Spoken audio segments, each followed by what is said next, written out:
My sister and her husband took out a mortgage in my name for their dream house. When the bank contacted me about the debt I knew nothing about, I filed a police report and confronted them in front of our parents. I, 29, working as a nurse in Seattle, when my world imploded with a single phone call. Miss Wilson, you are 3 months behind on your mortgage payments. The bank representative said, "What mortgage? I had never owned property in my life." The amount was $623,000. My stomach dropped when I saw the signature. Perfectly forged, but not mine. The address belonged to my sister Amanda's beautiful new home. Tonight was our bi-weekly family dinner, and inside my bag sat a police report that would change everything. If you are watching this from somewhere around the world, I would love to know where. Drop your location in the comments. Hit subscribe and stay tuned for the moment I expose the betrayal that shattered my family forever. Before everything fell apart, I had what I considered a pretty good life. Nothing extraordinary but satisfying in its simplicity. I had been a registered nurse at Seattle Grace Hospital for 6 years working in the pediatric ward. There is something incredibly fulfilling about helping sick children, even on the hardest days when the outcomes are not what we hope for. My colleagues were like family, and I had built a reputation as someone reliable, someone who would pick up extra shifts when needed, someone who cared deeply. My apartment was small but comfortable, a one-bedroom in Ballard that I decorated with secondhand furniture and plants, lots of plants. My friends joked that my place was more greenhouse than home, but those green companions gave me peace after long, chaotic hospital shifts. Then there was my actual family. My parents, David and Carol Wilson, still lived in the same suburban home where my sister and I grew up. Dad had retired from his accounting job 2 years ago, and Mom continued teaching 4th grade, claiming she would retire when the kids stopped being interesting. They were good people, honest, hardworking, and devoted to their daughters. And Amanda, my older sister by 3 years, I had spent my whole life looking up to her. As children, she was the confident one, the achiever, the one who made friends effortlessly while I hung back shy and uncertain. She was homecoming queen, valedictorian, and captain of the debate team. I was the quiet, studious one who found my voice only after college. But there was never any resentment between us, at least none that I acknowledged. I was proud of her accomplishments and grateful for her protection when kids tried to bully me in middle school. As adults, we had remained close despite our different paths. Amanda went into real estate and built a successful career selling luxury properties around Seattle. She married Brian Parker, a financial advisor, 5 years ago. They made a striking couple, both tall, athletic, and perpetually tanned from their frequent vacations to tropical destinations. Their social media pages were catalogs of carefully curated perfection, sunset cocktails, charity galas, and matching tennis outfits.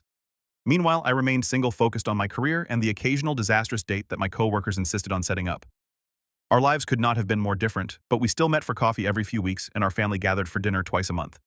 Amanda would sometimes make subtle comments about my lifestyle or suggest investment opportunities one could not possibly afford, but I chalked it up to her wanting the best for me. 8 months ago, Amanda and Brian moved from their downtown condo to a stunning Craftsman in Queen Anne, one of Seattle's most prestigious neighborhoods.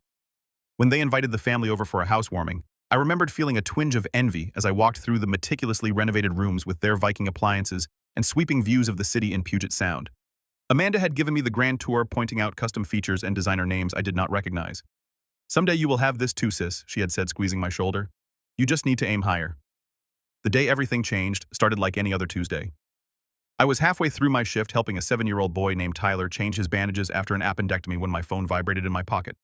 I normally would not answer during patient care, but I had been waiting for news about my elderly neighbor who had been hospitalized the previous night. I excused myself after ensuring Tyler was comfortable. "Hello, this is Heather," I answered, stepping into the hallway.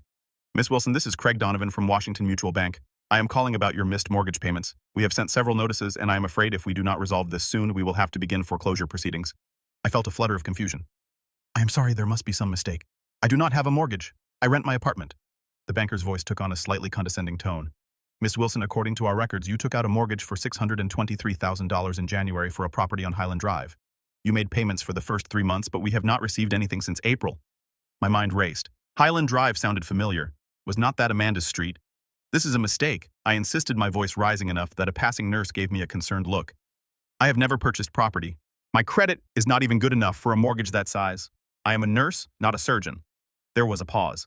"Then the application shows an annual income of $192,000 and a credit score of 782 at the time of application. We have all the documentation, Miss Wilson, including your signature on multiple forms. Perhaps you could come into the branch to review the paperwork." The conversation continued in this surreal vein for several more minutes before I agreed to visit the bank after my shift. I returned to Tyler's room on autopilot, my mind spinning with possibilities: a clerical error, identity theft. But the address, that could not be coincidence. At the bank, Richard Peterson, the branch manager, laid out a folder of documents that made my stomach sink further with each page. Loan application, income verification, credit check, authorization, closing papers, all bearing what appeared to be my signature. And there it was in black and white. The property address matched Amanda's new house. Could I get copies of all of this? I asked, my voice sounding distant, even to my own ears. Richard hesitated. Technically, these are already your copies, but given the circumstances, I can make duplicates. He studied my face. Miss Wilson, if you did not apply for this mortgage, I strongly suggest you contact the police. This appears to be identity theft and possibly fraud. I nodded numbly, but inside a voice was screaming. Not just any identity theft. My sister, my own sister, had stolen my identity to buy her dream house. The days following my visit to the bank became a blur of anxiety, disbelief, and methodical investigation. I called in sick to work for the first time in 2 years, unable to focus on patient care when my own life was unraveling. My apartment, once my sanctuary, now felt like a cage where I paced endlessly, alternating between rage and confusion. Could there be another explanation? Perhaps Amanda had made some terrible administrative mistake. Maybe she'd intended to use her own name, but somehow mine got entered incorrectly. But as I stared at the documents Richard had copied for me, that hopeful theory crumbled. This was deliberate. Someone had carefully forged my signature on multiple documents. Someone had provided my social security number, birth date, and employment history. Someone who knew me intimately. My first call was to Equifax. The customer service representative sounded bored until I explained the situation. Then her tone shifted to practiced sympathy. Let me pull up your credit report, Miss Wilson. The clicking of a keyboard, then a pause. There are several accounts here that appear to have been opened in the past year. The mortgage is the largest, but there's also a home equity line of credit for $150,000, 3 credit cards with limits between $20,000 and $30,000 each, and a personal loan for $45,000. I felt physically ill. All of these are fraudulent. I didn't open any of them. I understand, ma'am. I am initiating a fraud alert on your account immediately, and I'll send you instructions for filing a formal dispute for each account. You should also contact the other credit bureaus right away. By the end of that day, I'd spoken to all 3 major credit bureaus, placed fraud alerts, and discovered that my credit score, once a respectable 724, had plummeted to 546 due to the missed mortgage payments and maxed out credit cards I knew nothing about. The next morning, I met with Diane Schwartz, a financial advisor recommended by a colleague. Her office was warm and inviting, but nothing could ease the knot of dread in my stomach as I slid the bank documents across her desk. This is definitely identity theft, she confirmed after reviewing everything. And I have to say, it's quite sophisticated. Whoever did this knew exactly what information would be needed to pass verification checks. It was my sister, I said, speaking the accusation aloud for the first time. The house is hers. She's living in it right now. Diane's expression shifted from professional concern to genuine shock. That complicates things. Family fraud is unfortunately common, but it presents unique challenges both legally and emotionally. What should I do? Legally, it's clear. You need to file a police report. Without that, the banks won't recognize you as a victim rather than a participant. But I understand if you're hesitant to potentially send a family member to jail. I was hesitant. Despite the mounting evidence, I still couldn't fully process that Amanda, my protector, my role model, would do this to me. There had to be more to the story. Before going to the police, I decided to gather more information. I contacted a handwriting expert named Marcus Bell, who compared the signatures on the mortgage documents to samples of my actual signature from my passport and work documents. These are forgeries, he concluded after careful examination. Good ones, but forgeries nonetheless. See these pressure points and the slight hesitation in the loop of the age. The forger was trying to be careful to mimic rather than write naturally. Could you testify to that if needed, I asked. Marcus nodded. I'd need to do a more formal analysis, but preliminarily, yes. Next, I began investigating Amanda's finances, which proved more difficult. As her sister, I had no legal right to her financial information. But through social media and casual conversations with mutual friends, I pieced together troubling patterns. Despite their apparent wealth, Amanda and Brian had been facing financial difficulties for at least 2 years. Her real estate business had suffered during a market downturn. Brian had left his previous firm under circumstances no one would discuss clearly, and his new independent advisory business wasn't attracting the high-net-worth clients he'd anticipated. Yet their lifestyle hadn't changed. If anything, they'd become more extravagant with a new boat and membership at an exclusive country club.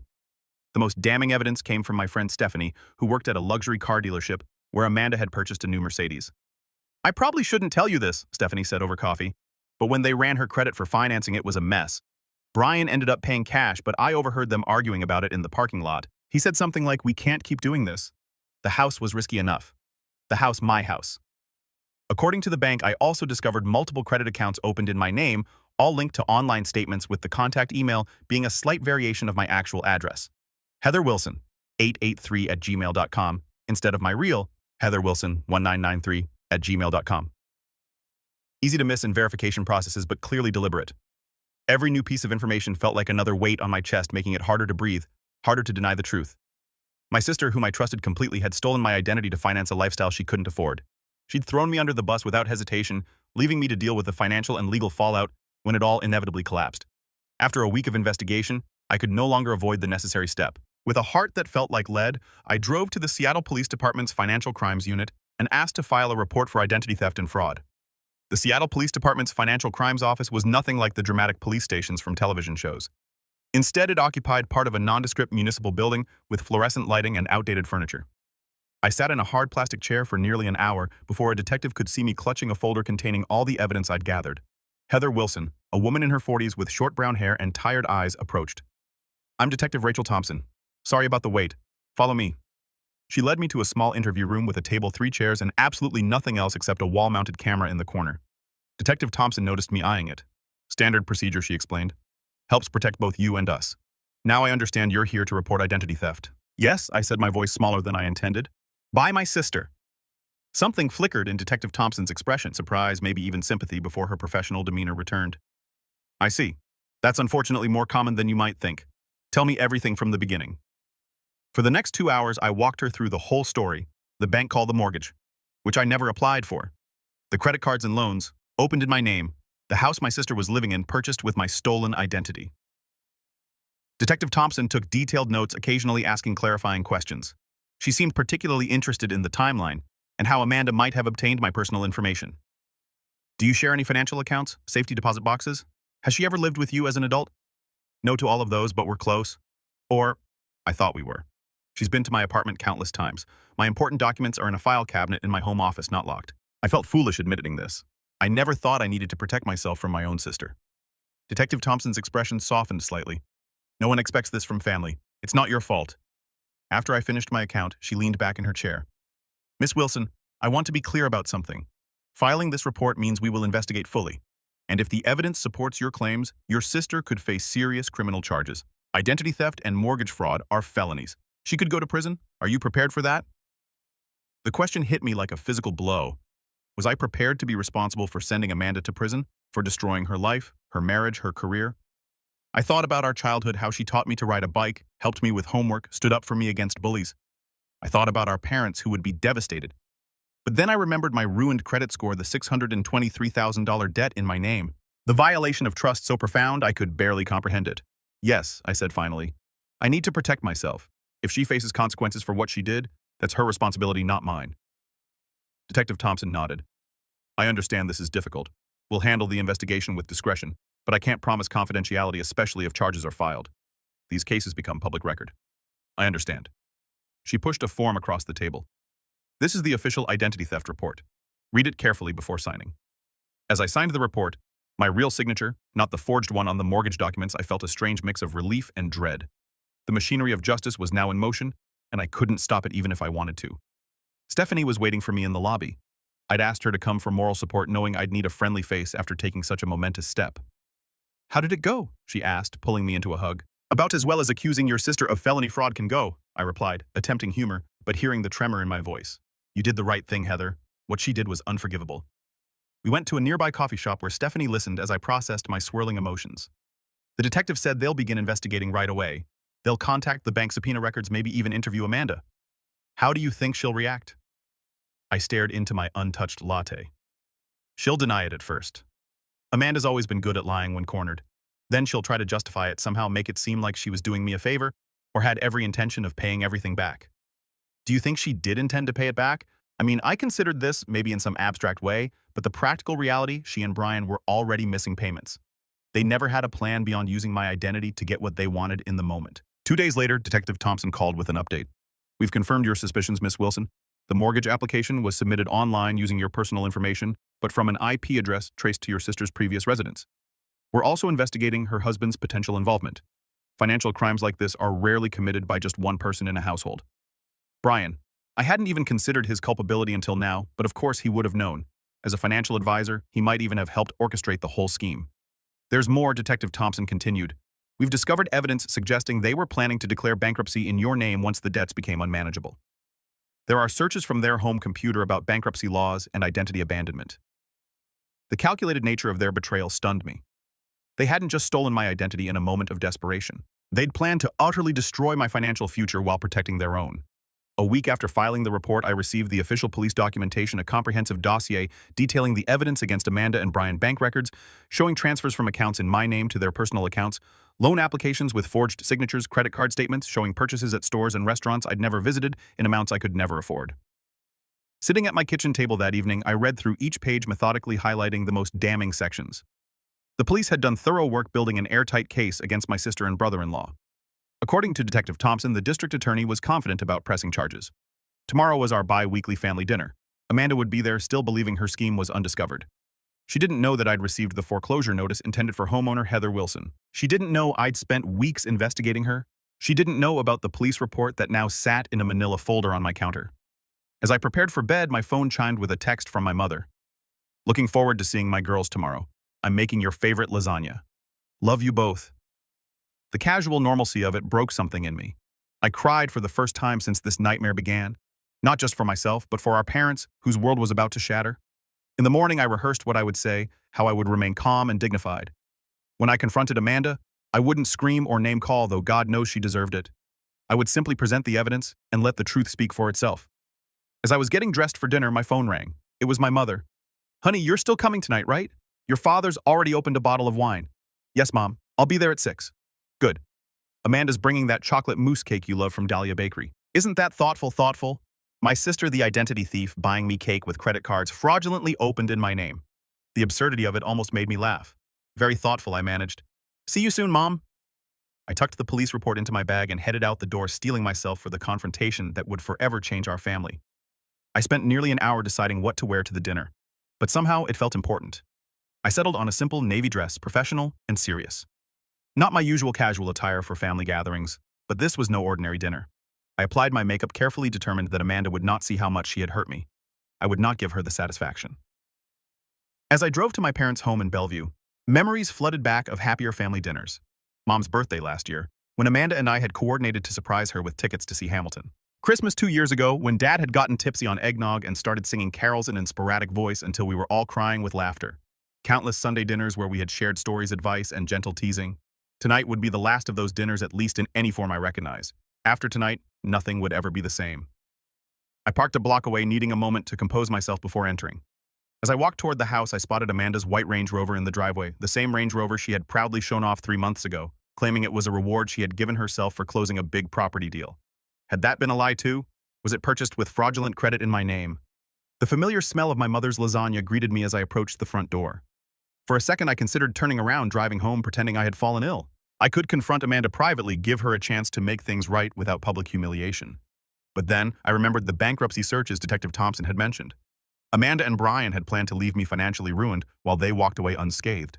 They deserved no mercy. I rang the doorbell, feeling the weight of the police report in my bag like a brick. My mother opened the door, beaming. At 62, Carol Wilson remained vibrant and active, her gray hair cut in a stylish bob, her face lined but radiant. She pulled me into a hug. "You look beautiful, but so serious. Everything okay at the hospital?" "Everything's fine, Mom," I lied, returning her hug, just tired from a long week. Inside, my father was in his usual spot, comfortable in his recliner with a glass of red wine. He stood to embrace me. "There's my girl. Want some wine?" "It's that Oregon Pinot you like." "Thanks, Dad.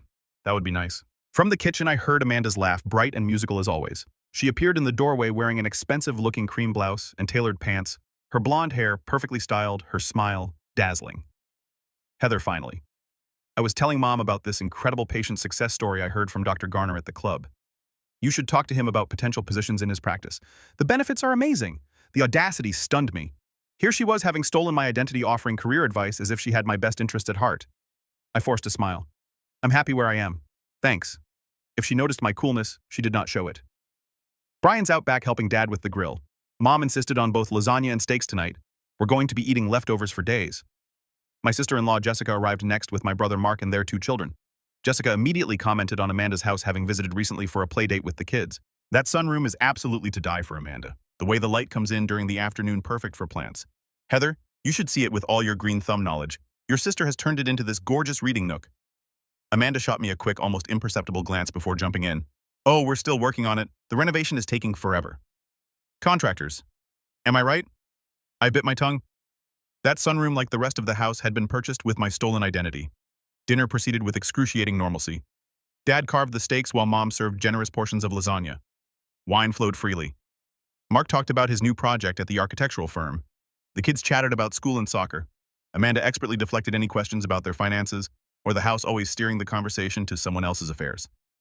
Heather, you're quiet tonight, my father observed as we neared the end of the main course. Rough week. I set down my fork carefully. You could say that. Anything you want to talk about? Mom asked, her forehead creasing with concern. Amanda jumped in before I could respond. Oh, leave her be, Mom. Not everyone needs to process everything out loud like me, she laughed, flipping her hair. Some people just need to mull things over privately. The irony was almost too much. Here was Amanda, who had committed crimes that would soon become very public record, advocating for my privacy. Actually, I said, meeting my sister's eyes directly, there is something I need to discuss with all of you. A flicker of unease crossed Amanda's face, quickly replaced by her usual confident smile. Sounds serious. Let's at least have dessert first. I brought that chocolate mousse cake from Dahlia that you love, Heather. That can wait, I said firmly. The table fell silent. Even the kids sensed the sudden tension, their playful banter ceasing. Mark, why don't you take the children into the living room? My mother suggested, her instincts for family drama finely tuned after decades of mediating between siblings. I think they've been promised some screen time. Once the children were settled with tablets in the other room, I reached into my bag and pulled out the manila folder. My heart pounded so loudly, I was certain everyone could hear it. Amanda's eyes fixed on the folder, her smile faltering slightly. What's that, honey? My father asked. I took a deep breath. The moment had arrived. There was no turning back. This, I said, placing my hand on the folder, is a police report. The silence around the table deepened. My mother's eyes widened. My father set down his wine glass carefully. Brian, who had been largely quiet throughout dinner, suddenly looked alert, his gaze darting between the folder and Amanda. A police report, my mother echoed. Heather? What happened? Are you all right? I'm not all right, Mom. I've been the victim of a crime. I looked directly at Amanda as I slid the folder across the table toward her. Identity theft and fraud, to be specific. Amanda did not touch the folder. Her face had gone very still, her usual animated expressions frozen. What are you talking about? She asked, her voice unnaturally high. Open it, I said quietly. Brian placed his hand on Amanda's arm. Maybe we should discuss this privately, Amanda. There's nothing to discuss, she responded quickly, still not touching the folder. Heather's obviously confused about something. My father, never one for tension or confrontation, tried to lighten the mood. Is this some kind of joke, girls? Because I'm not following? It's not a joke, Dad. I reached across the table and flipped open the folder myself, revealing the first page of the police report with its official letterhead and case number. 2 weeks ago, I received a call from Washington Mutual Bank about missed mortgage payments on a $623,000 loan I never took out for a house I've never owned at 4,872 Highland Drive. My mother gasped softly. But that's Amanda and Brian's address. I finished for her. The dream house they'd been showing off to everyone for months was purchased through a mortgage fraudulently obtained in my name, along with a home equity line of credit, 3 credit cards, and a personal loan, all maxed out, all in default. All eyes turned to Amanda, whose face had drained of color. For several seconds, no one spoke. Then Amanda laughed, a brittle, forced sound. This is ridiculous. There's obviously been some kind of mistake. A bank error. Or the police don't think so, I interrupted. Neither does the handwriting expert who confirmed the forged signatures. Neither does the Internet Protocol address evidence showing the mortgage application was submitted from your old condo. Brian abruptly stood up. We should go, Amanda. We don't have to listen to these accusations. My father found his voice deep and trembling with anger. Sit down, Brian. Both of you need to explain what the hell is going on. Amanda's demeanor suddenly shifted. The deer in headlights look vanished, replaced by cold calculation. Fine. You want an explanation? We hit a rough patch. Brian's firm collapsed when his partner embezzled funds. My commissions dried up during the market correction. We were about to lose everything we'd worked for. So you decided to steal my identity? I asked incredulously. To saddle me with over $800,000 in debt I knew nothing about. It was supposed to be temporary. Amanda's voice rose. Once the market recovered, once Brian's new clients came through, we were going to refinance everything properly. That's a lie, I said quietly. The police found your searches about declaring bankruptcy in my name. You were never going to make this right. You were planning to destroy my financial future to save yourselves. My mother began to cry softly. My father's face had turned an alarming shade of red. Amanda, he said, his voice dangerously quiet. Tell me this isn't true. Tell me you didn't do this to your sister. For a moment, Amanda seemed on the verge of another denial. Then her shoulders slumped. We were desperate. You don't understand what it's like having achieved a certain lifestyle, certain status, and then watching it all slip away. People were counting on us to be successful. Clients, friends, family, everyone. I was counting on you to be my sister, I said, my voice breaking. To love me, not betray me. Brian suddenly turned on Amanda. I told you this would blow up in our faces. I told you we should have found another way. There was no other way, Amanda shouted back. Your brilliant investment strategies lost us everything. What was I supposed to do? Not commit felony fraud using your sister's identity, Brian retorted. Do you have any idea what this means? We could go to prison, Amanda? My parents watched this exchange in stunned silence. Then my father stood up, his hands shaking. Get out, both of you. Get out of my house. Dad, please. Amanda began, her eyes filling with tears. Whether genuine or calculated, I couldn't tell anymore. You have to understand. I understand perfectly. He cut her off. You stole from your sister. You lied to all of us. You were willing to destroy Heather's life to maintain your facade. I don't even recognize you anymore. My mother, still crying, looked at Amanda with devastation. How could you do this after everything we taught you about honesty, about family? What happened to you, Amanda? Nothing happened to me, Mom, Amanda said, a hint of defiance returning. I just refused to fail. Unlike the rest of this family, I have ambition. I have standards. Do you think I wanted to end up like Heather, living in a tiny apartment with plants as my only companions? The casual cruelty of her words stunned me. Is that what you really think of my life? That it's some kind of failure because I don't have a mansion or a luxury car? You could have had more, Amanda said bitterly. You're smart enough, but you've always settled for less. Honestly, it's not like you were even using your good credit score for anything important. Brian grabbed her arm. Enough, Amanda. We're leaving now. He turned to me, his expression a mixture of anger and fear. This isn't over, Heather. You have no idea what you've done by filing that report. I know exactly what I've done, I replied steadily. I've protected myself from criminals. That's what you both are. Criminals. And now you'll face the consequences. As they gathered their things to leave, my mother called after Amanda. The police. Will they arrest you? Amanda paused at the door. For a moment, her mask slipped and I saw genuine fear in her eyes. I don't know, Mom. Probably. After they left, the three of us sat in stunned silence. My father poured himself another glass of wine, his hands still shaking. My mother wiped her tears with a napkin, looking suddenly older than her years. I should have seen it, she said finally. All those extravagant purchases, the house we knew they couldn't afford. I just thought they were being irresponsible with their money, not this. None of us saw it, I said, reaching for her hand. I never imagined Amanda capable of something like this. Not to a stranger, and certainly not to me. My father looked at the police report still open on the table. What happens now? The district attorney will decide whether to press charges. Given the evidence, Detective Thompson thinks it's almost certain. Amanda and Brian will be arrested probably within the week. And the debts my father asked ever the accountant, the mortgage, the credit cards, I'm working with the banks to clear my name. It's a long process, but the police report helps establish that I'm the victim, not a willing participant.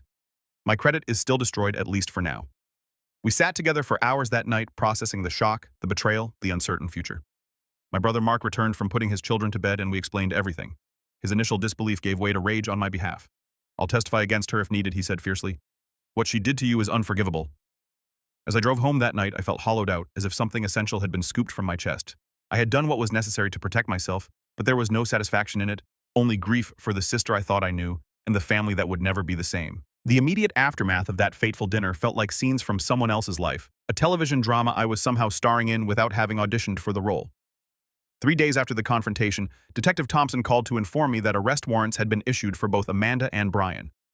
They were taken into custody at their home, my home according to the fraudulent mortgage, and charged with multiple felonies. Identity theft, fraud, forgery, and conspiracy.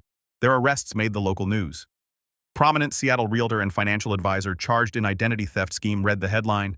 The article mentioned that the victim was Amanda's sister, though thankfully withheld my name. Still, anyone who knew our family could easily figure it out. My phone buzzed constantly with messages from concerned friends, distant relatives, and even former classmates who had connected the dots. I turned it off, unable to face the well-meaning but intrusive questions. How are you holding up? Did you know what they were doing? Are they going to prison? My parents retreated into a shell of shock and humiliation. Dad stopped attending his weekly golf games, unable to face friends who had undoubtedly seen the news. Mom took a leave of absence from teaching, claiming health issues. Their social circle, built over decades in the same community, suddenly felt threatening rather than supportive. Everyone must be talking about us, Mom said during one of my visits to their home. She hadn't bothered to style her hair or apply makeup, unlike her usual put-together appearance, wondering where we went wrong with Amanda. You didn't go wrong, I assured her though. Part of me wondered the same thing. Had there been signs of Amanda's moral flexibility that we had all missed or excused over the years, small dishonesties that had escalated when the stakes got higher? Your father can barely sleep, she continued. He keeps saying he should have taught her better values, as if this is his fault somehow.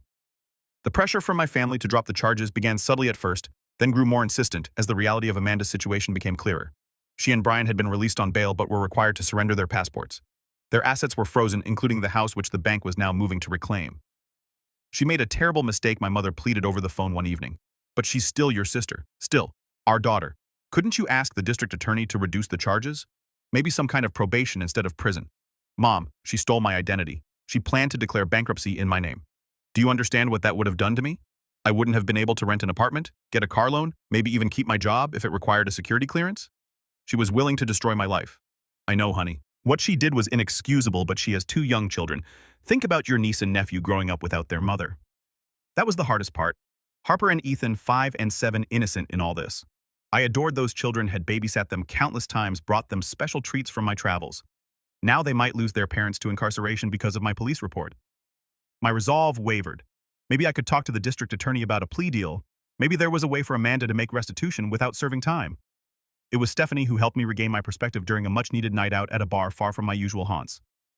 Listen to me, she said, setting down her vodka tonic firmly. Amanda chose to commit multiple felonies. Amanda chose to victimize her own sister. Amanda chose to put her children at risk by engaging in criminal behavior. None of that is on you. The consequences are hers to bear, not yours to ameliorate. Your parents are doing what parents do, trying to protect their child, but they're protecting the wrong child in this scenario. You're the victim here, Heather. Don't let them make you feel guilty for standing up for yourself. She was right, of course. And when I met with the district attorney the following week, I made it clear that I was not interested in dropping or reducing the charges. Miss Wilson, I want to commend your resolve, said Prosecutor Natalie Chen. Many identity theft cases involving family members never make it to court because victims withdraw under family pressure. But these crimes have real consequences and they merit real punishment. The legal proceedings moved forward with excruciating slowness. Preliminary hearings, motions filed by expensive defense attorneys, continuances, and delays. Through it all, I had to continue working, paying my bills, and attempting to repair my shattered credit. I'll never forget the day Amanda and Brian finally accepted a plea deal 9 months after my confrontation at the family dinner. I sat in the courtroom watching as my sister, thinner, now her designer clothes replaced by a modest navy suit, stood before the judge. Amanda Parker, you have pleaded guilty to 1 count of identity theft, 1 count of fraud, and 1 count of conspiracy, the judge stated. Before I pronounce sentence, do you wish to make a statement? Amanda turned slightly, her eyes finding mine in the gallery. For a moment, I saw a flicker of the sister I had grown up with. Vulnerable, human, flawed. I want to apologize to my sister, she said, her voice steady but subdued. What I did was unforgivable. I betrayed your trust in the worst possible way, and I'll regret it for the rest of my life. I was selfish and desperate and terrified of failure, but that's no excuse for hurting the person who has always supported me and believed in me. I'm so sorry, Heather. The judge sentenced Amanda to 18 months in federal prison, with Brian receiving 12 months. Both would serve 3 years of supervised release afterward and were ordered to pay full restitution, though how they would manage that without their careers remained unclear. As Amanda was led away, our eyes met one final time. There was so much unsaid between us, so much damage that might never be repaired. I didn't know if I could ever forgive her, but in that moment, I acknowledged the complexity of my feelings. The anger and betrayal intertwined with memories of shared childhood of love that had been real despite everything that came after. The weeks following the sentencing were a blur of practical matters. The bank foreclosed on the house, selling it at auction for less than the mortgage amount. I worked with credit agencies to remove the fraudulent accounts from my record, a frustratingly slow process that required countless phone calls, letters, and documentation. My relationship with my parents remained strained. They visited Amanda regularly in the minimum security facility where she was serving her time, but rarely mentioned these visits to me. We tried to maintain some semblance of family connection, but our conversations were superficial, carefully avoiding the elephant in the room. Thanksgiving came and went, the first one in my memory without a full family gathering. My parents invited me, but I declined spending the holiday with Stephanie's family instead. Christmas was equally fractured. I dropped gifts for my parents at their home but did not stay for dinner. The traditions that had anchored our family life for decades had been shattered along with our trust. The day the bank finally removed the fraudulent mortgage from my credit report felt like emerging from a long, dark tunnel. My credit score was slowly recovering, though financial experts warned it might take years to fully restore. I had moved to a new apartment, wanting a fresh start in a place untainted by memories of betrayal. As winter turned to spring, I received an unexpected letter, not from Amanda, who had written several times with apologies I was not ready to accept, but from my niece Harper. In wobbly handwriting on pink paper, she had written, "Dear Aunt Heather, I miss you a lot. Grandma says you're mad at mommy because she did something bad. I'm sometimes mad at mommy too, like when she wouldn't let me have 2 desserts. But I still love her. Do you still love her? Can you come see me and Ethan? We have a new apartment, but it's small and doesn't have a garden like the big house. Love, Harper. The innocence of a child who could not possibly understand the magnitude of what had happened brought tears to my eyes. Whatever my feelings toward Amanda Harper and Ethan were innocent casualties of their parents' crimes. They deserved an aunt who loved them, even if that love had to be carefully separated from the betrayal of their mother. I called my parents that evening and asked if I could visit the children. The relief in my mother's voice was palpable. They ask about you all the time, she said. We've been caring for them while Amanda and Brian are away. They would love to see you. That weekend visit with my niece and nephew became the first tentative step toward healing. Not forgiveness exactly, but a recognition that family bonds, even when severely damaged, do not simply disappear. They transform, requiring new boundaries, new expectations, new definitions of trust. The day Amanda's house was finally sold at foreclosure auction, I drove by one last time. Another family's moving truck was parked in the driveway, children running excitedly across the lawn that had briefly on paper been mine. I felt no attachment to the property that had caused so much pain, only a sense of closure as I drove away. Some betrayals change you forever.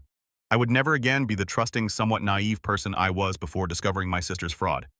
But as I worked to rebuild my finances and reconfigure my family relationships, I began to recognize that surviving betrayal had revealed a strength I had not known I possessed. I had the courage to stand up for myself, to set boundaries, to demand respect, even from those I loved. 6 months after Amanda began serving her sentence, the foreclosure sign came down from in front of the Highland Drive house. Another family moved in, unaware of the drama that had unfolded within those walls. I drove past, occasionally feeling a strange mix of emotions. Not regret or envy, but something more complex. The house that had symbolized my sister's betrayal was now just a house again, inhabited by people who had no connection to our family's pain. 6 months after Amanda began her prison sentence, I was finally starting to see tangible improvements in my life. My credit score, while not fully recovered, had climbed back into the fair range. The fraudulent accounts had been removed from my record, though explanatory notes remained that would require clarification for years to come whenever I applied for credit. I had settled into my new apartment, smaller than my previous one, but in a building with better security, including a locked mailbox that only I could access. The paranoia lingered, a constant companion I was learning to manage rather than eliminate. My weekly therapy sessions with Dr. Elaine Winters had become a cornerstone of my recovery. Initially reluctant to share my story with yet another stranger, I had found unexpected relief in having a neutral space to process my complicated emotions without judgment.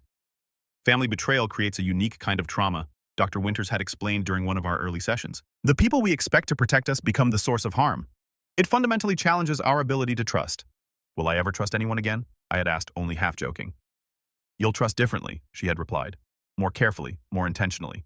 That's not necessarily a bad thing. She was right.